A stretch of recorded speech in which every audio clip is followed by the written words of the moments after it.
जय हिंद साथियों, आप सभी का स्वागत है मेरे YouTube चैनल पर।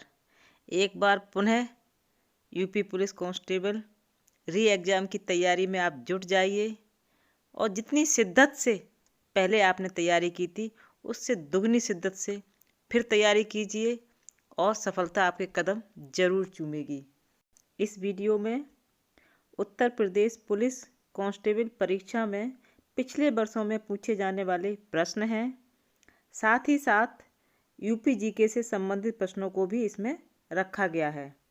इन प्रश्नों को पढ़कर आप भी अपनी परीक्षा की तैयारी का अंदाज़ा लगा सकते हैं कि मेरी परीक्षा की तैयारी किस तरह से हुई थी और आगे किस तरह की तैयारी हमें करनी है। तो आशा करते हैं कि ये वीडियो आपको ज़रूर पसंद आएगा। तो वीडियो शुरू करते हैं बिना किसी देरी के और चलते हैं सवालों की दुनिया में। और पहला सवाल आपके सामने है, 2011 की जनगणना का आदर्श वाक्य क्या था। बहुत ही इम्पोर्टेंट प्रश्न है और अक्सर ये परीक्षाओं में प्रश्न आया है। तो हमारे सामने ऑप्शन है, हमारी जनगणना हमारा भविष्य, भविष्य के लिए जनगणना, या फिर हमारा गौरव जनगणना, या फिर जनगणना अनुमान। ये चार ऑप्शन है। इसमें हमारा सही जवाब हो जाएगा हमारी जनगणना हमारा भविष्य।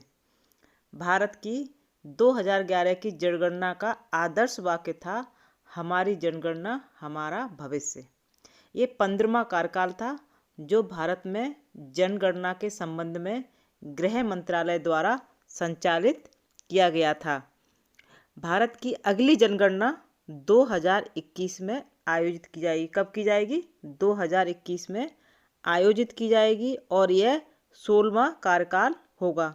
कार्यकाल को लेकर भी प्रश्न आ जाता है, तो ये पॉइंट दिमाग में रखिएगा। और आगे चलते हैं। सवाल आपके सामने है, संविधान का निर्माण करने वाला पहला देश कौन सा है। संविधान का निर्माण और बनाने वाला और अपनाने वाला कौन सा पहला देश है। हमारे सामने ऑप्शन है, ग्रेट ब्रिटेन, फ्रांस, संयुक्त राज्य अमेरिका और भारत। ये हमारे पास ऑप्शन है और इसमें सही जवाब हो जाएगा संयुक्त राज्य अमेरिका।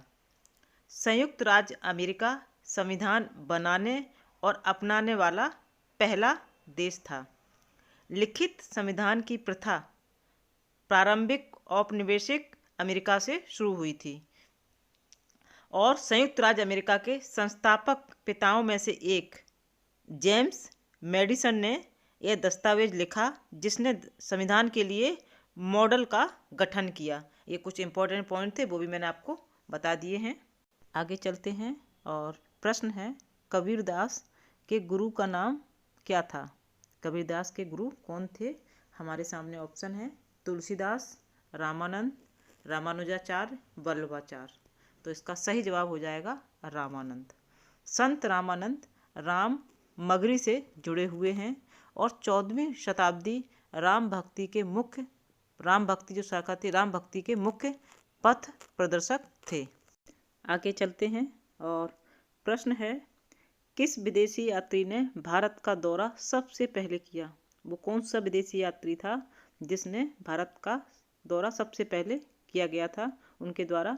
तो हमारे सामने ऑप्शन है, फैक्सियन, आइसिंग, मेगास्थनीज और जॉन जंग।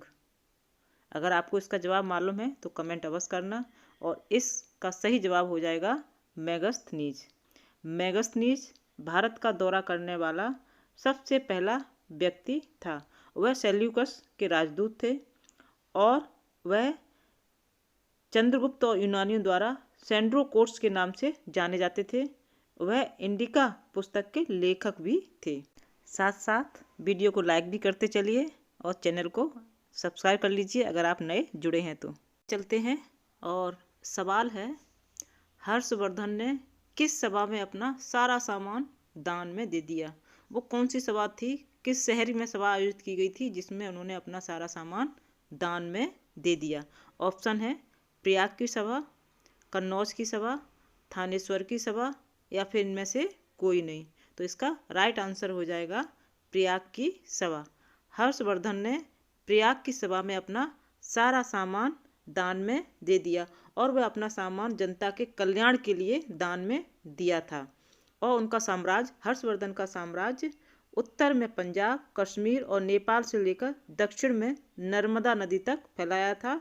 और राजधानी कन्नौज से हर्षवर्धन ने अपना साम्राज्य का शासन किया था। आगे चलते हैं और सवाल है, और सवाल बहुत महत्वपूर्ण है, ध्यान से सुनिएगा। उत्तर प्रदेश में किसान बही योजना कब से लागू की गई थी? उत्तर प्रदेश में किसान बही योजना कब से लागू की गई थी? हमारे सामने ऑप्शन है 1995 में, 1992 में, 1994 में या फिर 1993 में। तो इसका राइट आंसर हो जाएगा 1992 में। किसान वही योजना उत्तर प्रदेश में 1992 यानी कि 1992 में लागू की गई थी। अब कुछ इम्पोर्टेंट की पॉइंट हैं कि इसका उद्देश्य क्या था वही योजना का, तो बताते हैं। यह किसान का विवरण देता है, ये जो वही योजना है वो किसान का विवरण देता है कि उसके पास कितनी खेती योग्य भूमि है, उसके पास कितनी भूमि है। और यह किसानों को बेकार की भागदौड़ और प्रशासनिक कठिनाइयों से बचाने के लिए भी एक महत्वपूर्ण पहल की गई थी। यह तहसीलदार और कानून गो के हस्ताक्षर के तहत जारी किया गया था। और बैंकों की पासबुक की तरह किसान पुस्तक में किसान के बारे में सभी प्रकार की जानकारी उसमें उपलब्ध होती थी। तो ये था वही योजना जो उत्तर प्रदेश में 1992 में लागू की गई थी। आगे बढ़ते हैं और एक महत्वपूर्ण सवाल के साथ। प्रश्न है, तोता ए हिंद के उपनाम से किसे पुकारा जाता है? अगर आपको इसका जवाब मालूम है तो कमेंट कीजिएगा, ढेरों कमेंट कीजिएगा, जिससे मालूम पड़ जाए कि आपकी तैयारी किस लेवल पर चल रही है। हमारे सामने ऑप्शन है मोहम्मद बिन तुगलक, शेर शाह सूरी, अमीर खुसरो और मलिक मोहम्मद जायसी। और इसमें सही जवाब हो जाएगा अमीर खुसरो। कुछ की पॉइंट हैं जिसको हम जरूर बताना चाहेंगे। अमीर खुसरो को तोता ए हिंद के नाम से जाना जाता है और उन्हें भारत की वाणी भी कहा जाता है। अमीर खुसरो एक सूफी संगीतकार, कवि और मध्यकालीन भारत के विद्वान थे और उन्हें उर्दू साहित्य के जनक के रूप में भी जाना जाता है। तो ये कुछ इम्पोर्टेंट पॉइंट थे जो मैंने आपके सामने डिस्कस किए हैं। इसमें भी प्रश्न आ सकते हैं, तो बहुत सारे प्रश्न बन जाते हैं। एक प्रश्न को लेकर हम सारे पॉइंट आपके सामने क्लियर कर देते हैं। आगे चलते हैं और देखते हैं प्रश्न क्या है। श्वेतांबर और दिगंबर संप्रदाय किससे संबंधित है, यानी कि किस धर्म से संबंधित हैं ये दोनों संप्रदाय? कौन कौन से? श्वेतांबर और दिगंबर। हमारे सामने ऑप्शन है बौद्ध धर्म, पारसी धर्म, हिंदू धर्म और जैन धर्म। और हमारा इसका राइट आंसर हो जाएगा जैन धर्म। श्वेतांबर और दिगंबर जैन धर्म से संबंधित हैं। जैन व्यवस्था के दो प्रमुख संप्रदाय दिगंबर और श्वेतांबर में विभाजित किया गया है जैन धर्म को। और कुछ की पॉइंट हैं बताना चाहेंगे। जैन धर्म के दिगंबर संप्रदाय की स्थापना भद्रभायु ने की थी। जैन धर्म के दो संप्रदाय हैं जिसमें दिगंबर संप्रदाय की स्थापना भद्रभायु ने की थी और श्वेतांबर संप्रदाय के संस्थापक जिसकी स्थापना स्थूलभद्र ने की। यानी कि दोनों संप्रदाय की स्थापना एक के स्थापना की है भद्रभायु ने, दूसरे की है स्थूलभद्र ने। तो ये कुछ की पॉइंट थे जो आपको याद रखने हैं।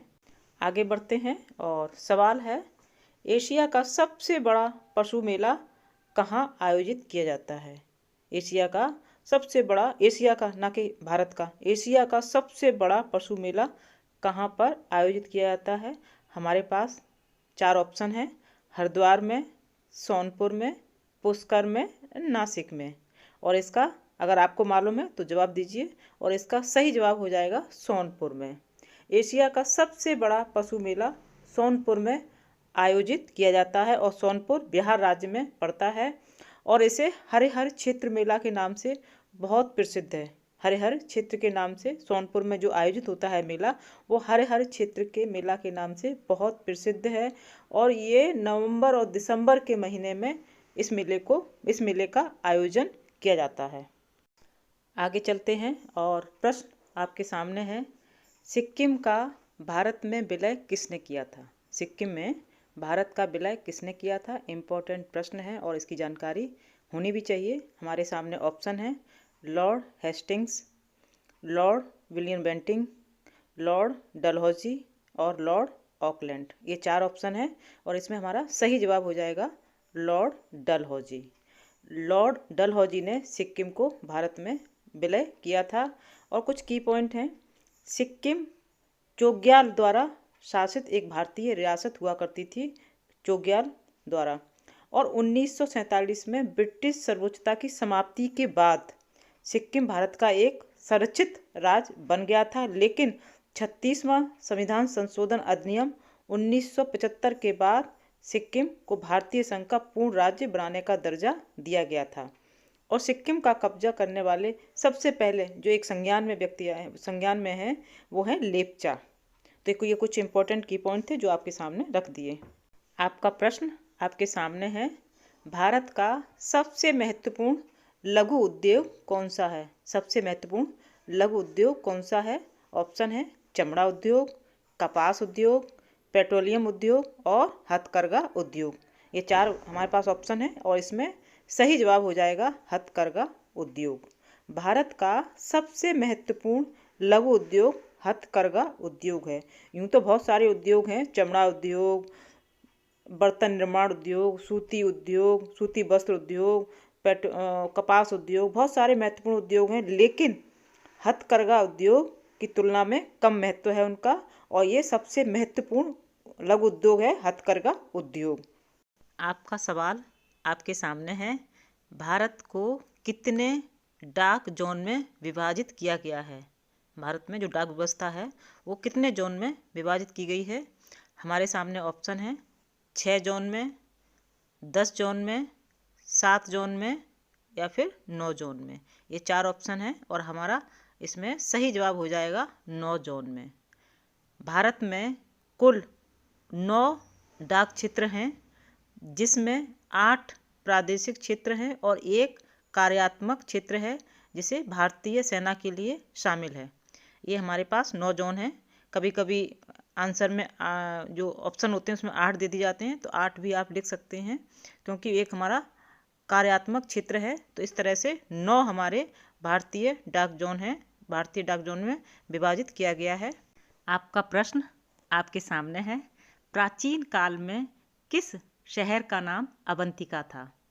प्राचीन काल में किस शहर को अवंतिका नाम से जाना जाता था? हमारे पास ऑप्शन है उज्जैन, भोपाल, वाराणसी और जयपुर।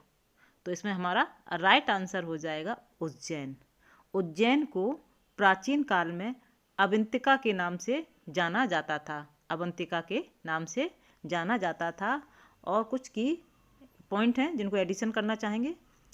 महाजनपद काल में उज्जैन का उल्लेख अवंतिका के रूप में हुआ है।